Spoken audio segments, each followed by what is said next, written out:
Hi friends, my name is George Grant. I teach creative vocal toning online mostly for health and stress reduction. We don't need to become performers to do this spontaneous wordless singing. It's really about health and breathing and meditation or mindfulness. My website is vocaltoning.net. My YouTube page is George Grant Voice. And this short series of videos is going to look at MUDA. A lot of the people that take vocal toning with me, some of them might do some frame drumming because it goes so well and easily with spontaneous vocal toning. Some people, a lot more people, like to do the movement that goes with the vocal toning. So you don't have to do drumming, you don't have to do MUDA to do vocal toning, you don't have to do vocal toning to do MUDA movements. But they all relate to each other very nicely, and it's really fun to do by yourself in your own living room or with other people, just 2 or 3 other people, and you can have these really nice interactions and connections with each other. And one person might be drumming, one person might be toning, another person might be just doing the movement. You could do all 3 at the same time if you've got it, if your skills are where you want them to be.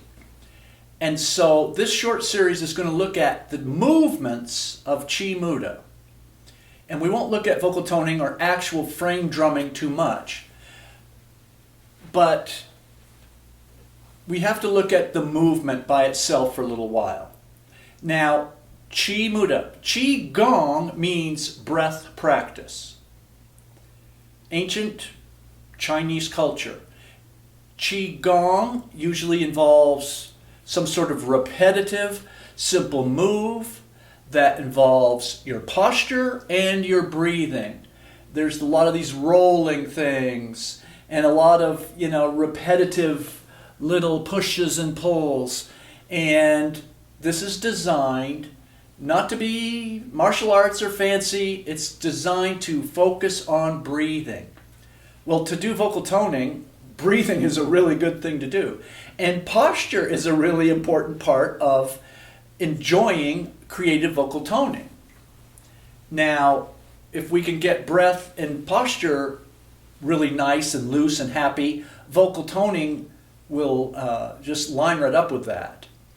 Actually, we want the posture and the breathing more as an objective and a goal than the actual vocal toning. Vocal toning isn't designed to perform in public, and we might do some of that, but for the most part it's just a process, and it's for health and for stress reduction. So MUDA is mu means music, da means dance. So MUDA is something that I've developed, a system of simple, precise movements that take the best of Qigong and apply it to the art of singing, vocal music mostly, and some drumming if we want to. And Da means dance, which means these movements can become a form of what we could call dance. It's contemplative dance. It's slow. It's very gentle and simple. And before we learn to make creative MUDA, we need to kind of learn a few moves. To make an essay, to speak or to write an essay, you need to know how to make a paragraph. And before you make a paragraph, you need to be able to make a decent sentence. And before a sentence, you need words. And before words, you need your alphabet. And so this series is going to feature an examination of some of these simple, what I call standard motifs. They're very simple. people with weak joints or they're not so strong anymore can do a lot of this.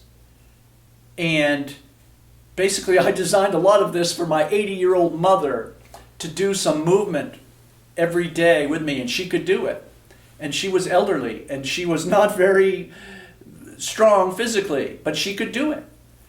And so these standard motifs, as we watch them on the video, I will do my best to create a mirroring activity for you, meaning as you look at the video, you can follow right along with me and just do it. You don't have to think, you just have to watch and do what you see. And then you do it over and over and over and over, and then you'll own these motifs.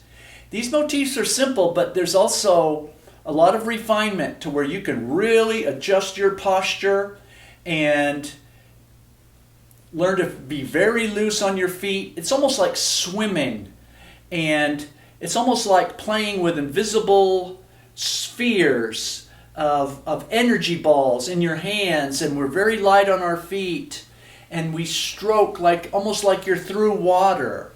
And why? Because we want to feel very light on our feet, and we want this really excellent posture. That's the goal. And so, in the next little video, we'll start this examination and study of standard motifs, and then you don't have to know every motif in the book. Just a handful of these motifs, you'll be able to be creative with them.